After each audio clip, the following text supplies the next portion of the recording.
में प्रदर्शन हो रहा है। ईरान पर हमले के विरोध में ट्रंप के खिलाफ प्रदर्शन हो रहा है। प्रदर्शनकारियों ने ट्रंप के खिलाफ नारेबाजी की है। प्रदर्शनकारियों ने ट्रंप को वॉर क्रिमिनल तक बताया है और बैनर पोस्टर में लिखा है रिमेंबर इराक, यानी इराक को याद रखिए। ईरान के युद्ध में जाने के लिए सुनते हैं क्या कह रहे हैं लोग।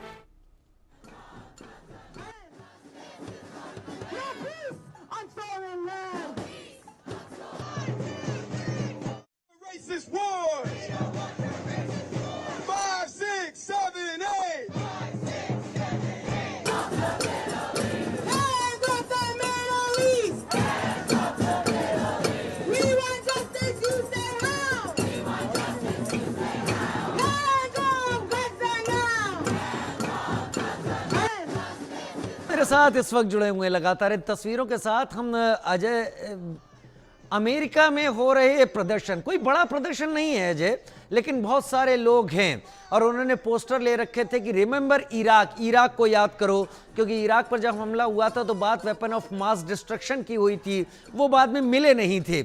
लेकिन ये सब विरोध कर रहे हैं अमेरिका इजराइल के गठजोड़ में ईरान पर हमले को लेकर। क्या इसको डोनाल्ड ट्रंप गंभीरता से ले रहे होंगे या फिर अमेरिका में हो रहे प्रदर्शन उनके फैसलों पर असर डालेंगे? राजीव, आप खुद जानते हैं डोनाल्ड ट्रंप, लगता है आपको किसी चीज को वो बहुत ज्यादा सीरियसली ले सकते हैं। और वो सोचिए, एक तरफ ईरान पर हमले के बाद जब दुनिया ये सोच रही है कि ईरान धमकी दे रहा है कि वो यूएस पर हमला करेगा, मगर ट्रंप उसमें भी बिल्कुल निश्चिंत हैं और उन्हें कहा है कि अगर कोई भी ऐसी हरकत हुई तो जवाबी कार्रवाई जो है वो करने के लिए पूरे तरीके से अमेरिकन फोर्सेस तैयार है। मगर बड़ी बात यह है कि ये जो प्रदर्शन हो रहे हैं इसके पीछे की वजह, क्योंकि अमेरिका अपने आप में एक देश नहीं बल्कि दुनिया है, क्योंकि दुनिया के तमाम देशों के लोग जो है वो यूएस में बसते हैं, अमेरिका में बसते हैं और वाशिंगटन में। इसलिए ये जो लोग हैं वो इकट्ठा हुए और डोनाल्ड ट्रंप के खिलाफ प्रदर्शन कर रहे हैं और याद दिला रहे हैं इराक की, कि इराक में उस वक्त क्या हुआ था, अमेरिकन फोर्सेस का क्या हुआ, तमाम चीजों को लेकर। मगर सबसे बड़ी बात यह है कि इस वक्त जो स्थिति है वो ये है कि ईरान को कोई न्यूक्लियर पावर होने नहीं देना चाहता, खासतौर पे अमेरिका, इजराइल की बात की जाए या बाकियों की। और दूसरी तरफ अगर आप देखें तो जिस तरीके से लगातार ईरान और जो इजराइल के बीच में इस वक्त युद्ध चल रहा है, उस युद्ध में मीडिएशन कौन करे? इस शांति की बात तो तब होगी जब कोई देश जो है इस जंग से बाहर होगा, जब अमेरिका इसमें शामिल हो गया है।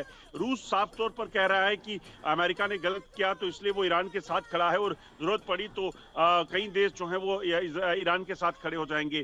तो इस मामले में अगर आप देखें तो इस वक्त मीडिएशन, पीस टॉक्स की बात करने वाला कोई नहीं है। यही वजह है कि इस चीज को लेकर आशंका है कि ये युद्ध जो है वो और ज्यादा खतरनाक हो सकता है और ज्यादा तबाही कर सकता है और ये ना हो कहीं और देश शामिल हों और फिर ये विश्व युद्ध की ओर आगे बढ़ जाए। ये जब तक बात नहीं होती तब तक कुछ नहीं हो पाएगा। मगर अभी हालांकि कोई पुष्टि इसकी नहीं की गई है, मगर कई तरह की खबरें जो हैं इस वक्त सोशल मीडिया हैंडल्स में जो हैं वो फ्लोट कर रही हैं, जिसमें एक खबर ये भी है कि इजराइल ने ईरान को जो है वो टॉक्स की बात की है। हालांकि इसमें मुझे नहीं लगता कि बहुत ज्यादा सच्चाई होगी, क्योंकि जिस तरीके से ईरान ने कल हमले किए थे, नुकसान किया, और उसके बाद आज भी जो जानकारियां मिल रही हैं, जो मीडिया के रिपोर्टर्स इस वक्त ईरान से जो है वो रिपोर्टिंग कर रहे हैं, वो बता रहे हैं कि आज रात को जो है वो ईरान एक बड़ा हमला इजराइल पर करने वाला है। और ये चीजें अगर होती हैं तो फिर बातचीत की कहीं अभी संभावनाएं दिख नहीं रही हैं। बातचीत की संभावना कहीं दिख नहीं रही है। आप वाकई एक बड़ी खबर यहां पर दे रहे हैं। अगर इजराइल की तरफ से ये पहल हुई है तो भी बड़ी खबर है, और अगर ये पहल कहीं से भी हुई है तो भी बड़ी खबर इसलिए है कि बहुत बचाव यहां पर दिखाई पड़ रहा है। लेकिन ईरान के मीडिया के हवाले से एक बड़ी खबर सामने आ रही है।